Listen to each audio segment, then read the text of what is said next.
அனைவருக்கும் வணக்கம். இந்தியாவுக்கும் இந்தியர்களுக்கும் என்னுடைய வணக்கத்தை தெரிவித்துக் கொள்கிறேன். இந்த மங்காத்தா படம் பார்த்துருப்பீங்களே, அந்த படத்தில் அஜித்குமார் அவர்கள் ஒரு வசனம் சொல்லுவார். அதாவது மங்காத்தா படம் பார்த்துருப்பீங்க. இப்போ என் என்ட்ரி, அதாவது ஹீரோவோட என்ட்ரி அப்படின்னு சொல்லுவார். அந்த மாதிரியான ஒரு என்ட்ரி இப்போ சசிகலா அவர்கள் தேர்தல் களத்தில் கொடுத்துருக்காங்க. இப்போ சசிகலா அவர்களோட என்ட்ரி அப்படிங்கிற மாதிரியான ஒரு என்ட்ரி இன்றைக்கி எல்லாருமே அதை பற்றி பேசிக்கிட்டு இருக்காங்க.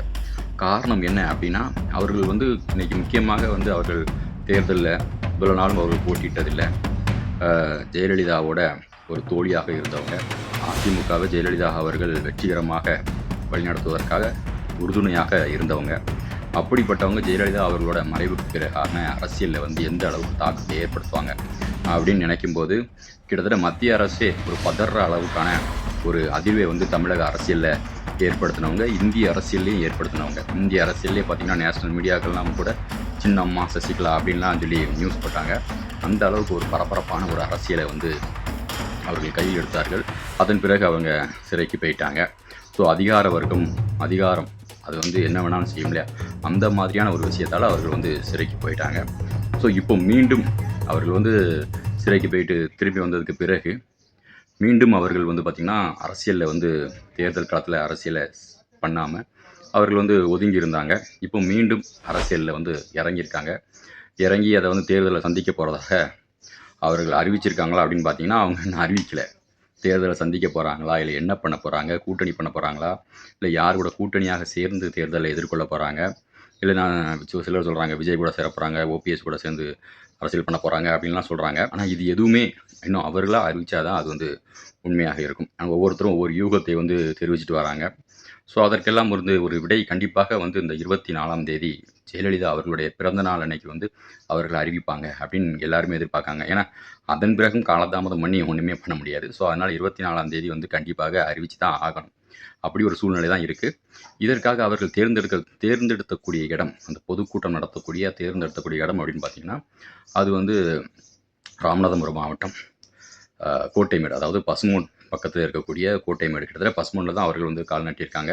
தேவர் திருமகனார் அவர்களுடைய திருக்கோயிலில் தான் வணங்கிட்டு தான் கால் நாட்டு விழாவை அவர்கள் அடிக்கல் நாட்டியிருக்காங்க. ஸோ அப்படி பசும்பொன்னில் ஆரம்பிக்கிறாங்க. பசும்பொன் அந்த கோட்டைமேடு அப்படிங்கிற இடம் பார்த்திங்கன்னா, ஒரு காலத்தில் பாண்டியர்களோட ஆட்சியின் கீழே இருந்துச்சு. பாண்டியர்கள் ஆட்சி, பாண்டிய மரபர்களோட ஆட்சியின் கீழே இருந்துச்சு. அதன் பிறகு பார்த்திங்கன்னா சேதுபதிகளோட ஆட்சியின் கீழே இருந்துச்சு. இப்படி ஒரு வரலாற்று, அதாவது ஒரு வரலாற்று ஒரு இடம், ஒரு நெடுங்காலமான ஒரு வரலாற்றுக்கு சொந்தக்கார இடமான ஒரு இடம்னு சொல்லலாம் அந்த கோட்டைமேடு. ஸோ அப்படிப்பட்ட ஒரு இடத்துல அப்படிப்பட்ட பசும்பொன்னில் வச்சு அவங்க முதல் பொதுக்கூட்டத்தை அறிவிச்சிருக்காங்க. பொதுக்கூட்டமோ மாநாடோ எப்படி நடக்க போதோ தெரில, பிறந்தநாள் பொதுக்கூட்டம்னு நினைக்கிறேன். ஸோ இந்த விழாவில் கண்டிப்பாக சசிகலா அவர்கள் அறிவிக்கலாம். அதாவது கண்டிப்பாக தான் அரசியலில் நிற்க போகிறோமா, இல்லை எத்தனை தொகுதிகளில் நிற்க போகிறோம், அவர்கள் சார்ந்தவர்கள் நிற்க போகிறாங்களா, இல்லைன்னா அவர்களோட சகோதரர் திவாகரன் அவர்கள் அண்ணா திராவிட கழகம்னு ஒரு கட்சி வச்சிருந்தார். ஸோ அந்த கட்சி சார்பாக தேர்தலை சந்திக்க போகிறாங்களா, இல்லை டிவிகே கூட சேர்ந்து நிற்க போகிறாங்களா, இல்லை ஓபிஎஸ் சசிகலா போன்றவர்கள் இணைஞ்சி தேர்தலை சந்திக்க போகிறாங்களா, இப்படியெல்லாம் பல கேள்விகள் இருக்குது. இதுக்கு எல்லாத்துக்குமே விடை கண்டிப்பாக 24ஆம் தேதி கிடைக்கும். அப்படி தான் அனைவரும் எதிர்பார்த்துட்டு இருக்கோம். ஸோ அந்த மாதிரியான ஒரு விடை 24ஆம் தேதி கிடைக்கலாம். ஸோ சசிகலாவோட என்ட்ரி பார்த்திங்கன்னா தமிழக அரசியலில் கண்டிப்பாக ஒரு தாக்கத்தை ஏற்படுத்தும். குறிப்பாக எடப்பாடி அவர்களுக்கும் டிடிவி தினகரன் அவர்களுக்கும் ஒரு பாதகத்தை ஏற்படுத்தும். டிடிவி தினகரன் அவர்களே ஓப்பனாகவே சொல்லியிருந்தார். அதாவது புது சாம்பார் சட்னி அப்படிங்கிற மாதிரி, புதுசாக சாம்பார் சட்னி அப்படிங்கிற மாதிரி புதிய வேட்பாளர்களை தேடிட்டு இருக்காங்க அப்படின்னு சொல்லிட்டு சசிகலா அவர்களை வெளிப்படையாகவே அவர் விமர்சித்திருந்தார். ஸோ அப்படிப்பட்ட சூழ்நிலையில் சசிகலா அவர்கள் இந்த தேர்தல் காலத்தில் சந்திக்கிறாங்க. ஸோ இந்த பிறந்தநாள் விழாவை அவர்கள் எடுத்துக்கிறாங்க. ஸோ இப்படிப்பட்ட நிலையில் கண்டிப்பாக சசிகலா அவர்களுக்கு முக்குளத்தூர் சமுதாயத்தோட ஆதரவு இருக்குமா அப்படின்னு பார்த்தீங்கன்னா கண்டிப்பாக இருக்கும். தென் தமிழகம் மட்டுமல்லாது தமிழ்நாட்டில் இருக்கிற எல்லா மக்களுக்குமான ஒரு ஆதரவு சசிகலா அவர்களுக்கு இருக்கும். ஏன்னா ஜெயலலிதா அவர்களோட உற்ற தோழியாக இருந்தவங்க, ஜெயலலிதா அவர்களுக்கு விசுவாசமாக இருந்தவர்கள், ஜெயலலிதா மீது பற்று கொண்டவர்கள் எல்லாருமே சசிகலா அவர்களை ஆதரிப்பார்கள். அதே நேரத்தில் முக்குளத்தூர் சமுதாயம் அவர்களுக்கு ஆதரவாக இருக்குமா அப்படின்னு கேட்டால் கண்டிப்பாக இருக்கும்னு நான் நினைக்கிறேன். ஏன்னா அரசியல் ரீதியாக நிறைய பேர் இன்றைக்கி தான் யார் கட்சி ஆரம்பிச்சாலும் போயிடுறாங்களே. விஜய் கட்சி ஆரம்பித்தாலும் போயிடுறாங்க, யார் கட்சி ஆரம்பித்தாலும் போயிடுறாங்க, என்னத்தை போட்டாலும் போயிடுறாங்க. அதாவது அதெல்லாம் நம்ம சொல்லக்கூடாது. அந்த அளவுக்கு இன்றைக்கி யார் கட்சி ஆரம்பித்தாலும் போகக்கூடிய ஒரு சூழ்நிலையில் இன்றைக்கி முக்குளத்தூர் சமுதாயம் இருக்குது. ஸோ கண்டிப்பாக வந்து இந்த இடத்துல வந்து சசிகலா அவர்களை ஆதரிக்க வேண்டிய ஒரு கட்டாயம் வந்து முக்குளத்தூர் சமுதாயத்துக்கு இருக்குது. ஏனென்றால் சசிகலா அவர்களை திட்டமிட்டு அவர்களை வீழ்த்தியதுக்கு காரணமே வந்து அவர்கள் வந்து முக்குளத்தூர் சமுதாயத்தை, தேவர் சமுதாயத்தை சேர்ந்தவர் அப்படிங்கிற ஒரே காரணத்துக்காக தான் திட்டமிட்டு இன்னைக்கும் சசிகலாவை வந்து இன்னைக்கு நிறைய பேர் கட்டம் கட்டுறாங்க. நிறைய பேர் வந்து சசிகலா வந்து ஒரு பொதுவான தலைவர் தான். அவரு சமுதாயத்துக்காக என்ன எதுவும் பண்ணாங்களா அப்படின்னு கேட்டா, பண்ணல அப்படிங்கிறது தான் பொதுவான பலருடைய ஒரு கருத்தாக இருக்கும். அதாவது குறை சொல்றதுக்காக சொல்லல. பொதுவாக நிறைய பேர் பேசுறவங்க என்ன சொல்றாங்க, சசிகலா அந்த சமுதாயத்துக்கு என்னப்பா செஞ்சாங்க? கண்டிப்பா ஒண்ணுமே செய்யல. அவங்க சமுதாயத்துக்கு தலைவர்லாம் இல்ல. கண்டிப்பா சமுதாயத்துக்கு தலைவர்லாம் இல்ல.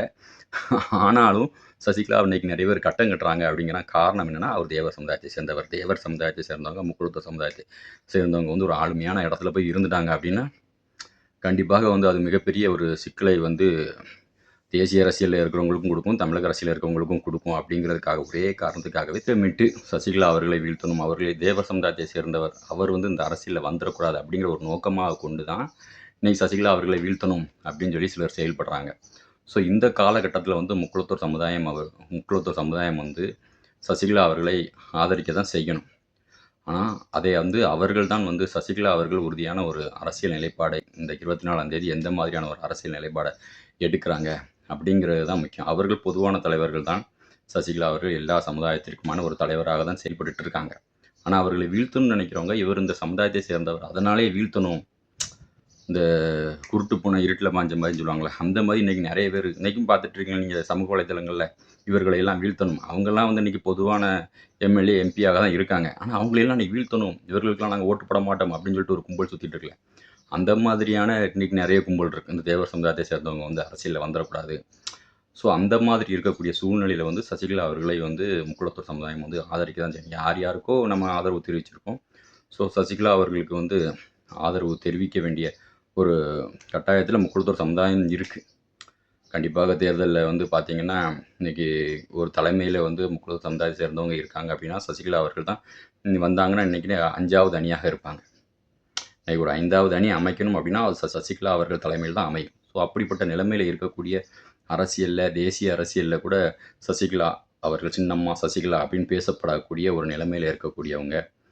ஸோ அந்த அளவுக்கு இருக்கக்கூடிய மோடி அவர்களே வந்து பார்த்திங்கன்னா, இவர்கள் எப்படியாவது வீழ்த்தணும் அப்படின்னு சொல்லிட்டு நினைக்கக்கூடிய அளவுக்கு அவரான ஒரு அரசியலில் இருந்து இன்றைக்கி இங்கே இருக்கக்கூடிய சசிகலா அவர்களுக்கு வந்து ஒரு ஆதரவு வந்து முக்குளத்தூர் சமுதாய மத்தியில் இருக்குது. அது வந்து இருக்கும், இந்த தேர்தலில் இருக்கும் அப்படின்னா, அது வந்து இந்த 24ஆம் தேதி அவர்கள் எடுக்கக்கூடிய ஒரு முடிவு. அவர்கள் அந்த பொதுக்கூட்டத்தில் வந்து அவங்க என்னெல்லாம் திட்டங்கள், அவர்கள் அரசியல் களத்தில் என்ன முடிவு எடுக்கிறாங்களோ அதை பொறுத்து கண்டிப்பாக நிச்சயமாக ஒரு மாற்று அரசியல், ஒரு அரசியல் களத்தில் ஒரு தாக்கத்தை வந்து சசிகலா அவர்கள் ஏற்படுத்துவார்கள் அப்படின்னு நம்ம நம்புகிறோம். குறிப்பாக இன்றைக்கி வந்து தேர்தல் களத்தில் பார்த்திங்கன்னா, இன்றைக்கி பொதுவான அரசியலில் பெரியாரை எடுத்துக்கிட்டு அரசியல் பண்ணுறாங்க. இன்றைக்கி வந்து அம்பேத்கர் எடுத்துகிட்டு அரசியல் பண்ணுறாங்க. விஜய்லாம் கூட இன்றைக்கி தேவர் படத்தை வந்து பார்த்திங்கன்னா, ஜாதிய தலைவர்களாக அப்படி வந்து வச்சுருக்காங்க. ஆனால் இன்றைக்கி பசும்பொன்னில் ஒரு பொதுக்கூட்டத்தை வந்து எடுத்த உடனே ஒரு அரசியல் பொதுக்கூட்டத்தை சசிகலா அவர்கள் நடத்துகிறாங்க அப்படின்னா, அது கண்டிப்பாக அரசியல் தளத்தில் வந்து ஒரு மாற்றத்தை ஏற்படுத்தும். ஒரு தேவரையும் நேதாஜியும் பின்பற்றக்கூடியவர்களுக்கு வந்து ஒரு எழுச்சியையும் ஏற்படுத்தக்கூடிய ஒரு வாய்ப்பு வந்து கண்டிப்பாக இருக்குது. அதை கண்டிப்பாக வந்து அரசியல் தளத்தில் உன்னிப்பாக கவனிக்கிறவங்க வந்து அதை வந்து பயன்படுத்திக்கணும். பொதுவாக பேசிட்டு அதை வந்து நீங்கள் வந்து ஓரங்கட்டிட்டு போகாமல் அதை கண்டிப்பாக வந்து யோசித்து அதற்கான அரசியலை வந்து அனைவருமே பொதுத்தளத்தில் பேசணும் அப்படிங்கிறத நான் அந்த காணொலி வாயிலாக கேட்டுக்கொள்கிறேன். கண்டிப்பாக 24ஆம் தேதி சசிகலா அவர்கள் என்ன பேசுகிறாங்க அப்படிங்கிறத பொறுத்து நம்மளுடைய அடுத்தடுத்த அவர்களுக்கான கருத்துக்களையும் நம்ம வந்து காணொளிகளையும் நாம் பதிவு செய்வோம். நன்றி, வணக்கம்.